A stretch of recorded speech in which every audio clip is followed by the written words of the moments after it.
Hello everyone, welcome to Study Net. यह है complete vocabulary course. यह है क्लास नंबर 13। इससे पहले मैं 12 वीडियो लेके आ चुका हूं। अगर आपने वो वीडियो नहीं देखी है तो आप जाके देख सकते हैं। अलग से मैंने प्लेलिस्ट बना दी है 1 से 12 तक। तो वो आप पूरी देख लीजिए, उसके बाद फिर यहाँ पर आइए, ये वीडियो भी देख सकते हैं। तो चलिए शुरू करते हैं। तो आज का पहला रूट वर्ड है। जैसे कि आपको पता है, हम रूट वर्ड से शुरू करते हैं, फिर इसके बाद हम वोकैब पढ़ते हैं। तो पहला रूट वर्ड है यू। यू का मतलब होता है गुड, वेल या फिर प्लीजेंट, यानी अच्छा लगना या फिर अच्छा महसूस होना, उसको हम कहते हैं यू। तो जहाँ भी आप देखेंगे ई यू, तो आप समझ जाएंगे इसका कुछ ना कुछ मतलब अच्छा है। मतलब नेगेटिव सेंस नहीं है, पॉजिटिव सेंस है।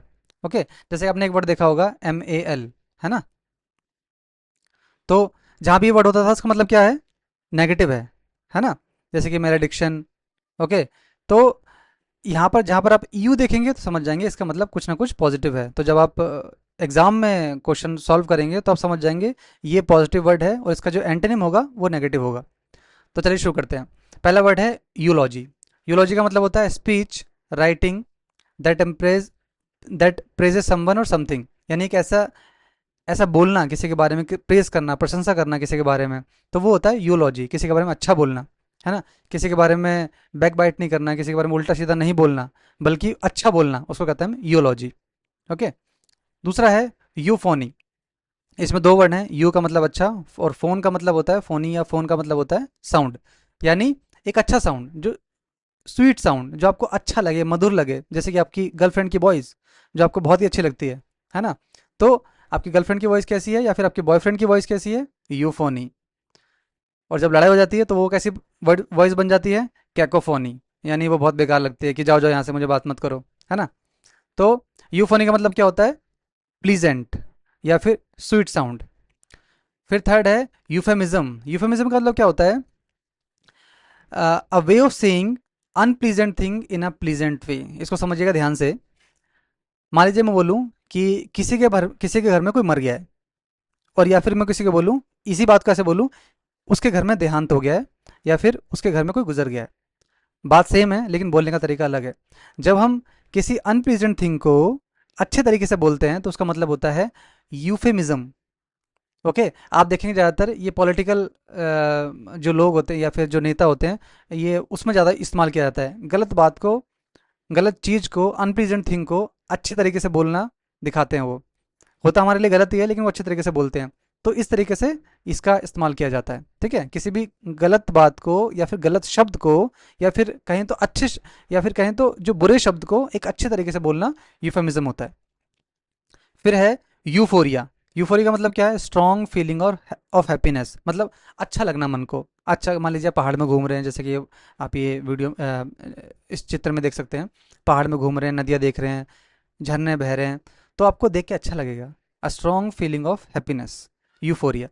फिर है यूट्रॉफी। यूट्रॉफी का मतलब होता है गुड और हेल्दी न्यूट्रिशन। फॉर एग्जांपल, अगर आपको दिन में एक ऐसा न्यूट्रिशन मिल रहा है जो साइंटिफिकली एक मैन के लिए और वुमेन के लिए बिल्कुल पर्याप्त है। इतनी कैलोरीज, फॉर एग्जांपल मान लीजिए मैन के लिए 2200 कैलोरी एक दिन में साइंटिफिकली बोला गया, मान लीजिए, तो उतना मिल रहा है आपको, तो आपका जो न्यूट्रिशन है वो गुड है, वो अच्छा है, वो हेल्दी है, वो यूट्रॉफी है। ठीक है। तो उसका मतलब होता है यूट्रॉफी। फिर है यूटोपिया। यूटोपिया क्या होता है? यूटोपिया एक ऐसा संसार है, एक ऐसा इमेजिनेशन संसार, या फिर रियल हो या फिर इमेजिनेशन हो, जहाँ पर सब कुछ, a place or state that exist only imagination where everything is perfect. जहाँ पर सब कुछ अच्छा हो, सब कुछ बढ़िया हो, जहाँ पर कोई भी सफरिंग ना हो, डेथ ना हो, सतावट ना हो, दुख ना हो, तकलीफ ना हो, ऐसी जगह। तो हम ऐसी जगह को हम क्या बोलते हैं? स्वर्ग, हेवन। हम ऐसी जगह को जहाँ पर सब कुछ अच्छा है। ओके। यूटोपिया। फिर है यूपेप्सिया। यूपेप्सिया का मतलब होता है गुड डाइजेशन, मतलब आपका जो पेट है, मान लीजिए अच्छा काम कर रहा है ना, डाइजेशन आपका अच्छा है, पाचन आपका अच्छा है, तो वह है यूपेप्सिया। फिर है यूजेनिक्स। यूजेनिक्स का मतलब क्या होता है? मान लीजिए इसका इस्तेमाल आप इंसान के लिए कर सकते हैं, एनिमल्स के लिए कर सकते हैं, या फिर प्लांट के लिए भी कर सकते हैं आप। ठीक है। तो यूजेनिक्स का मतलब होता है जब एक, इसको पढ़ लेते हैं, साइंस और practice to improve the genetic quality of human population by selecting by selective breeding. मान लीजिए कोई राजकीय खानदान का है और हम सोच रहे हैं कि हमें उस व्यक्ति को हमें बचाना जरूरी है, तो हम उसकी ब्रीडिंग कराएंगे उसी रॉयल फैमिली से और बच्चे उत्पन्न करवाएंगे। तो इसको बहुत से लोग नेगेटिव वे में देखते हैं। मान लीजिए किसी को गोरे लोग पसंद हैं, तो गोरे लोगों की ब्रीडिंग होगी, काले लोगों की नहीं होगी, है ना। तो इसको एक नेगेटिव वे में देखा जाता है कि ये कराने की ज़रूरत नहीं है, जो इंसान बढ़ रहा है वो बढ़ रहा है। ओके। तो इसको नेगेटिव वे में भी देखा जाता है। तो आसान और याद करना भी आसान है, यू मतलब अच्छा, और जेनिक्स से आप याद कर सकते हैं जेनेटिक्स। ओके। तो जेनेटिक्स की ब्रीडिंग करा के उसको संभाल के रखना। तो ये थे कुछ वर्ड यू से रिलेटेड, मतलब अच्छा, गुड, प्लीजेंट। ओके। अब बढ़ते हैं आज के हम पहले वर्ड की तरफ। तो आज का पहला वर्ड है पर्टिनेशियस। पर्टिनेशियस, इसका मतलब क्या होता है? हट्टी, अडिग, जिद्दी, या फिर दृढ़ निश्चय। अब देखिए इस चित्र में एक गधा है जिसको दो लोग खींच रहे हैं और वो जिद्दी की तरह वहीं खड़ा हुआ है बिल्कुल। ओके। तो पर्टिनेशियस का मतलब होता है ऐसा व्यक्ति जो बहुत जिद्दी है, जो अपनी बात को लेकर बहुत अडिग है। ठीक है। तो एक इसका हम इसके सेंटेंस देख लेते हैं इसके। पहला है, she is pertinacious in pursuing her dreams. वह अपने सपनों को पूरा करने में दृढ़ निश्चयी है, अडिग है, अटल है। फिर दूसरा है, he is pertinacious about the political opinions. हो सकता है आप कार्य में जिद्दी हों, या फिर हो सकता है आप अपने ओपिनियंस, अपने विचारों में भी जिद्दी हो सकते हैं, है ना। कई इंसान होते हैं अपने विचारों में जिद्दी रहते हैं, वो कभी वो बदलते नहीं हैं। अगर आप उनको बदलने की कोशिश भी करोगे, जो उन्होंने ठान लिया, समझ लिया, जो अपने उन्होंने पूर्वाग्रह बना लिया अपने दिमाग में, उससे वो हटना नहीं चाहते। कुछ ऐसे व्यक्ति भी होते हैं। ठीक है। तो पर्टिनेशियस का मतलब होता है जिद्दी, अडिग, या फिर दृढ़ निश्चय। ओके। अब हम इसके आगे बढ़ते हैं और देखते हैं इसके सिनोनिम्स। सिनोनिम्स, तो सिनोनिम्स यानी इसके पर्यायवाची। तो पहला पर्यायवाची है स्टबन। स्टबन का मतलब क्या होता है? जिद्दी, हठी, जो अपनी बात पे अटक है। फॉर एग्जाम्पल आपने देखा होगा, बच्चे जब अपने माता पिता के साथ जाते हैं तो किसी चीज़ के लिए जिद करते हैं कि मुझे ये चाहिए तो चाहिए, या फिर ज़मीन पर लौट जाते हैं। फिर हम क्या बोलते हैं? हाँ, ही is very stubborn, you know that he is very stubborn about this things. तो स्टबन का मतलब होता है जिद्दी। ठीक है। इसको याद कैसे कर सकते हैं? STU, यहाँ पर बी लगाए, आप डी लगा सकते हैं। स्टड, स्टड बॉर्न, हम बोलते हैं भाई ये तो स्टड बॉर्न हुआ है, मतलब ये तो जिद्दी है। स्टड का मतलब तो वैसे एक स्लैंग है जो गलत तरीके से भी इस्तेमाल होता है। तो स्टड बॉर्न उस तरीके से याद कर सकते हैं, वो जिद्दी पैदा हुआ है। ठीक है। फिर है ऑब्स्टिनेट। ऑब्स्टिनेट का मतलब भी होता है जिद्दी। याद करना इसको आसान है बहुत। इसका देखिए साउंड कर रहा है ऑब्स्टिकल की तरह, है ना। ऑब्स्टिकल मतलब बाधा। तो ऑब्स्टिनेट मतलब क्या होता है? जिद्दी, जो बहुत जिद्दी है, जो बहुत अडिग है, जो दृढ़ निश्चयी है। ठीक है, अटल है, वो है ऑब्स्टिनेट। तो याद करना बता दिया मैंने आपको। स्टबन को आप याद कर सकते हैं स्टड बॉर्न, और ऑब्स्टिनेट को ऑब्स्टिकल से। ठीक है। फिर है ऑब्ड्यूरेट। ऑब्ड्यूरेट का मतलब भी होता है जो अपनी बात से हटता नहीं है। इसको याद करने का तरीका बताता हूँ मैं आपको। लास्ट में लिखा हुआ है रेट, और पहला है ओ बी। तो ओ बी से आप कर सकते हैं अपोजिट, और रेट से, रेट का मतलब रेट होता है मूल्य। फॉर एग्जाम्पल, आप मान लीजिए किसी आ, ठेले वाले के पास गए जो केले बेच रहा है। आपने बोला कितने रुपए दिए? उसने बोला कि 70 रुपये दर्जन। लेकिन आपने बोला 50 लगा लो। लेकिन वो तो अपने रेट पे अड़ा हुआ है, वो आपके रेट के बिल्कुल अपोजिट बोल रहा है कि नहीं नहीं जी, हम तो 70 लगाएंगे, नहीं होगा कम। तो अड़ा हुआ है अपनी बात पे। तो आप इस तरीके से याद कर सकते हैं अपोजिट रेट। अपोजिट रेट बोल रहा है, जो मैं बोल रहा हूँ उसका अपोजिट बोल रहा है। तो he is very obdurate about the his rate. Okay. तो ऑब्जुरेट। स्टिड फास्ट। स्टिड फास्ट का मतलब क्या होता है? बहुत ही प्यारा शब्द है, बहुत ही अच्छा शब्द है, स्टिड फास्ट। स्टिड फास्ट का मतलब होता है जो अपनी बात से कभी बदलता नहीं है, अपने ओपिनियन से कभी बदलता नहीं है, या फिर जो उसने पहले बोला था। या मान लीजिए फॉर एग्जांपल, किसी आपके दोस्त ने आपके बोला था कि वो आपकी हेल्प करेगा। अब वो सच में आपकी हेल्प कर रहा है, उस तरीके से जैसे बोला था वैसा वो कर रहा है। तो he is steadfast about his opinions और अबाउट हिज वर्ड्स। तो वो स्टिड फास्ट है, वो बिल्कुल अटल है। कैसे आप याद कर सकते हैं उसको? स्टेट से याद कर सकते हैं स्टेबल। स्टेबल, वो स्टेबल है ना, स्टेबल है, फास्ट है, वो अपने स्टेबल, फास्ट भी है, स्टेबल भी है, यानी अपनी बात में वो स्टेबल है। इस तरीके से आप इसको याद कर सकते हैं। और देखिए याद करने का तरीके बहुत सारे, निमोनिक्स जैसे मैं आपको याद करा रहा हूँ, बहुत सारे तरीके होते हैं याद करने के। सबसे बेस्ट तरीका है रिवीजन। अगर आप निमोनिक्स भी पढ़ रहे हैं, उसका भी रिवीजन ज़रूरी है। रिवाइज नहीं करेंगे तो फिर याद रखना बहुत ही मुश्किल है। अभी आप सुनेंगे, सुन लीजिए, लेकिन आपको हर 3 दिन में, 4 दिन में फिर से वीडियो देखनी है और फिर से आपको याद करना जरूरी है। वीडियो नहीं देखनी कोई बात नहीं, वीडियो मत देखो, इसको लिख लीजिए वर्ड, और जो जो ट्रिक बता रहा हूँ वो भी लिख लो, और फिर बाद में उसको रिवाइज कर लो। ठीक है। फिर पांचवा वर्ड है डॉग्ड। डॉग्ड मतलब होता है जो बहुत जिद्दी होता है। याद करना बहुत आसान है ये शब्द। डॉग को याद करो डॉग से, यानी कुत्ते से। जो डॉग होते हैं बहुत ही जिद्दी होते हैं ना, अगर मान लीजिए किसी के पीछे पड़ गए तो वो पड़ जाएंगे उसके पीछे। मान लीजिए आप सुबह सुबह जाते हैं, आपने कभी सुबह सुबह पार्क पार्क गए होंगे, मान लीजिए 6 बजे 7 बजे, तो गली के कुत्ते आ जाते हैं ना आपके पास, आपके ऊपर ऐसे चढ़ते हैं और फिर बोलते हैं, मतलब खाने के लिए कुछ आपसे आशा रखते हैं। तो वो बहुत ही जिद्दी होते हैं अपने अपने चीज़ को लेके, वो जो करते हैं वो जो करना चाहते हैं करके रहते हैं, है ना। तो आप डॉग से याद कर सकते हैं। अभी तो इंडिया में सॉरी, दिल्ली एनसीआर में अभी डॉग का चल रहा है ना, कि स्ट्रीट डॉग को हटाओ सारे। तो यार इसका भी क्या आपका ओपिनियन है, ज़रा कमेंट में मुझे बताओ। मुझे तो लगता है काफ़ी सारे भारत में काफ़ी सारे अलग मुद्दे चल रहे हैं, है ना। अलग मुद्दे हैं जो इससे अच्छे, जो इससे बड़े बड़े मुद्दे हैं, जो जिनको टैकल करना, सॉल्व करना बहुत ज़रूरी है। लेकिन ये छोटे मोटे मुद्दों से भटकाना सही नहीं है शायद। चलो फिर आगे बढ़ते हैं। एडमेंट। एडमेंट का मतलब ये होता है अड़ा हुआ है, अपनी जो अपनी बात पे अड़ा हुआ है, जो अपने ओपिनियन पे अड़ा हुआ है। तो मैं इसको ऐसे याद करता हूँ, एडमेंट। एडमेंट मतलब अड़ा हुआ है, ऐसा मैन जो अड़ा हुआ है ना। यहाँ देखो मैन भी आ रहा है और अड़ा भी आ रहा है, तो अड़ा हुआ है, तो अडामेंट। एडमेंट यानी अड़ा हुआ व्यक्ति, एडमेंट। तो आप इसे याद कर सकते हैं। अनयील्डिंग, देखिए 2 वर्ड से बनाइए एक्चुअली। इसको आप याद ऐसे कर सकते हैं। यील्ड का मतलब होता है झुकना, जो बहुत सबमिसिव होता है, जो झुक जाता है किसी के आगे, ठीक है। अनयील्डिंग इसका उल्टा, जो झुकता नहीं किसी के आगे। अगर आप कुछ बोलेंगे उससे उससे मनवाएंगे, उसकी बात, वो कभी झुकेगा नहीं, वो अपने ओपिनियन से लेकर झुकेगा नहीं, अपनी बात से झुकेगा नहीं कभी। यील्डिंग का मतलब होता है झुक जाना, अनयील्डिंग का मतलब जो नहीं झुकता है, जो ढीठ है, जो ढीठ है मतलब। ओके। रिजिड आसान है, ठीक है। जो रिजिड मतलब होता है जो कठोर होता है बहुत ना, कठोर होता है, जिसको जिसको चेंज करना मुश्किल है, रिजिड।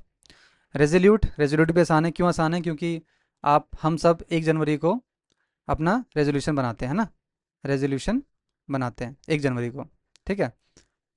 10 जनवरी आते आते, 15 जनवरी आते आते वो रेजोल्यूशन खराब हो जाता है। हम बनाते हैं कि 10 बजे, सॉरी 10 घंटे पढ़ेंगे या फिर 12 घंटे पढ़ेंगे, बोल लेते हैं ऐसा, लेकिन आप जानते हैं कि आपने बनाया होगा, 10 दिन होते ही वो फुस हो जाता है, वो 5 दिन, 5 ही घंटे रह जाता है, वो 4 ही घंटे रह जाता है, एक ही घंटे का भी पढ़ते भी नहीं है। तो रेजोल्यूशन से याद कर सकते हैं आप, रेजोल्यूट। ओके। फर्म, फर्म का मतलब भी होता है जो फर्म है, जो स्थिर है अपनी बात पे। आपको याद करना आसान है। देखिए FIR, FIR मतलब फर्स्ट इंफॉर्मेशन रिपोर्ट, FIR और मैन, एक मैन ने FIR करी है और वो अपनी FIR पे अड़ा हुआ है, ठीक है। तो इस तरीके से आप फर्म को याद कर सकते हैं।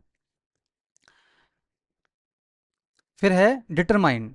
डिटरमाइंड का मतलब भी होता है जो बिल्कुल अपनी बात पे अड़ा हुआ है, ठीक है। आप इसको याद भी कर सकते हैं। देखिए माइंड, है ना, बोलते हैं ना कि माइंड मत करो इस बात को, है ना, इस बात को माइंड, ये बात, ये किसी बात को माइंड नहीं करता है ना, ये अपनी अपनी में रहता है, अपने उसमें रहता है, ठीक है, ये माइंड नहीं करता, ये भाई जिद्दी बन जाए। तो डिटरमाइंड, डिटरमाइंड भी याद कर सकते हैं। इनफ्लेक्सिबल आसान है। फ्लेक्सिबल कौन होता है? जो हर बात में ढल जाता है, हर चीज़ में ढल जाता है, इन फ्लेक्सिबल। और जो इनफ्लेक्सिबल कौन होगा? जो ढलता नहीं है किसी के बात में, वो इनफ्लेक्सिबल है। इंट्रांसिजेंट, इंट्रांसिजेंट का मतलब भी होता है जो अपनी बात पे अड़ा रहता है, ठीक है। इंट्रांसिजेंट को याद करने का तरीका बताता हूँ मैं। इंट्रांसिजेंट आपको लग रहा है ट्रांसजेंडर जैसा, है ना, ट्रांसजेंडर जैसा वर्ड लग रहा है। जो ट्रांसजेंडर जो होते हैं, देखिए फिर से आप अपने मन में कोई पूर्वाग्रह मत बनाना, जस्ट याद करने के लिए बता रहा हूँ मैं आपको। ट्रांसजेंडर जो होते हैं वो बहुत अपनी बात पर अड़े रहते हैं ना, अपने स्ट्रीट में देखा होगा, गलियों में देखा होगा, सड़कों पे अगर वो आए अगर मांगने के लिए, अगर आपने नहीं दिया तो फिर वो ज़बरदस्ती मांगते हैं कभी कभी, तो है ना। तो वो अड़े रहते हैं अपनी बात पे। अगर घर पे भी आ गए, कोई बच्चा पैदा हुआ है, वो बधाई के लिए आए, तो वो अपनी बात पे अड़े रहते हैं। तो इंट्रांसिजेंट यानी ट्रांसजेंडर से आप याद कर सकते हैं। इंट्रांसिजेंट का मतलब होता है अड़े रहना, अडिग रहना, जिद्दी। तो यहाँ पर हमने 12 वर्ड पढ़े। स्टबन, ठीक है, ऑब्स्टिनेट, ओके, उसके बाद ऑब्ड्यूरेट, फिर स्टेडफास्ट, फिर डॉग्ड, फिर adamant, unyielding, rigid, okay, resolute, firm, determine, inflexible और इंट्रांसीजेंट। ये थे 12 वर्ड। इसका मैंने आपको निमोनिक्स पे बता दिया, याद करने का तरीका बता दिया, इससे आप याद कर सकते हैं। अब हम बढ़ते हैं इसी के ईडियम पे, ठीक है, जिसको हिंदी में कहावत या मुहावरे बोलते हैं, ईडियम। इसको याद करते हैं अपन। हार्ड एज नील्स, ऐसा हार्ड नील्स की तरह, है ना, जैसे नखून हार्ड होते हैं वैसे हार्ड है, तो यानी बहुत कठोर है। टफ या फिर हार्ड नट टू क्रैक, बहुत हार्ड है ना, पता चल रहा है आपको, ये पढ़ते पता चल रहा है, तो याद करना आसान नहीं होगा। टफ एज ओल्ड बूट्स, पुराने जूतों की तरह बिल्कुल मजबूत, यानी जिद्दी है।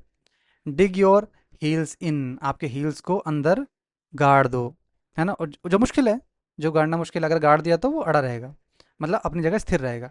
सेट इन स्टोन, स्टोन देखिए जो होता है कठोर होता है ना, set in stone. Dead set on, मर गया है तो क्या ही है, वो तो कुछ नहीं कर सकता, वो तो अपनी जगह बनाए हुआ है।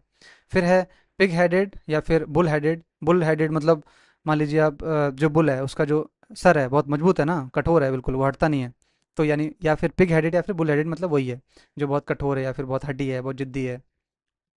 सेट इन योर वेज, जो अपनी बातों पे बना रहता है। कोल्ड फिश, मान लीजिए बहुत कोल्ड फिश है, बहुत ठंडी फिश है या फिर बहुत जमी हुई फिश है, वो बिल वो कठोर रहेगी ना, उसको करना मुश्किल रहेगा, तो आपको कठोर बनना पड़ेगा उसके लिए। टेक टू प्रिजनर्स, मान लीजिए प्रिजनर्स को लेना है, बहुत मुश्किल काम है, उसके लिए आपको कठोर बनना पड़ेगा, वो जिद्दी बनना पड़ेगा, ठीक है।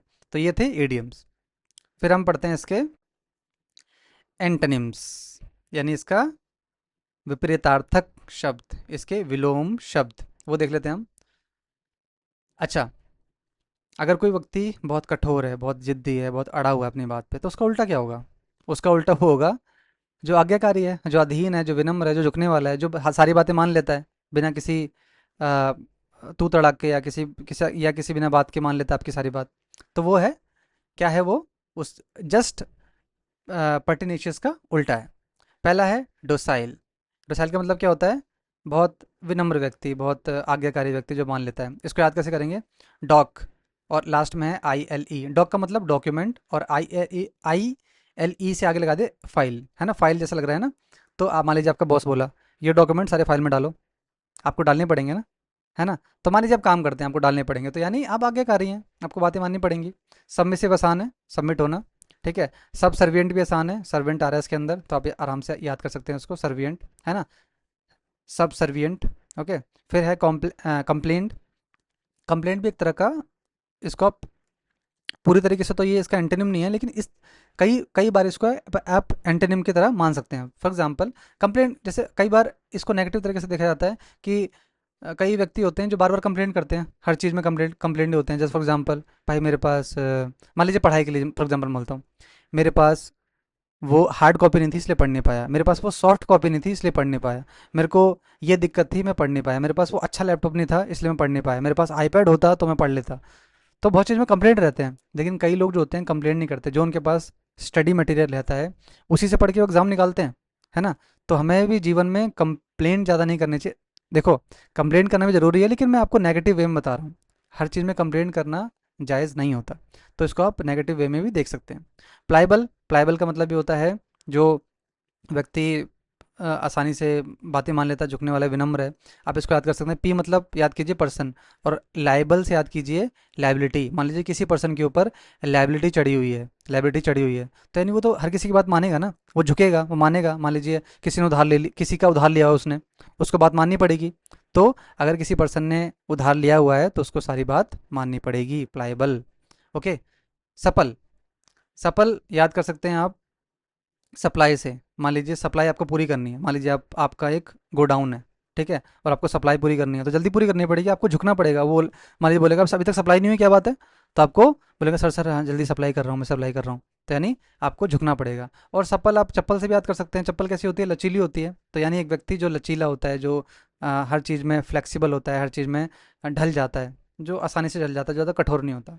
ओबीडियंट आसान है, जो आज्ञाकारी होता है। ड्यूटीफुल भी आसान है, ड्यूटी आ रहा है इसके अंदर, जो ड्यूटी करता है। यील्डिंग मैंने आपको बता दिया है। अनयील्डिंग का मतलब होता है जो झुकता नहीं है। यील्डिंग मतलब जो सबमिसिव होता है, जो झुक जाता है किसी के आगे। कॉम्प्लेसेंट, कॉम्प्लेसेंट भी आसान है। कॉम्प्लेसेंट, इसको देखिए आप याद कर सकते हैं संत से, लास्ट में क्या आ रहा है, SAANT, SANT, संत। संत कभी कंप्लेंट नहीं करते, वो हमेशा विनम्र रहते हैं, है ना। कभी कंप्लेंट नहीं करते संत लोग, हमेशा विनम्र रहते हैं। ओके। तो इसके जो एंटोनिम्स थे वो क्या क्या थे, डॉक्साइल यानी डॉक्यूमेंट फाइल में डालो, सब में से आसान है, सब सर्वेंट भी आसान है, इसमें सर्वेंट आ रहा है।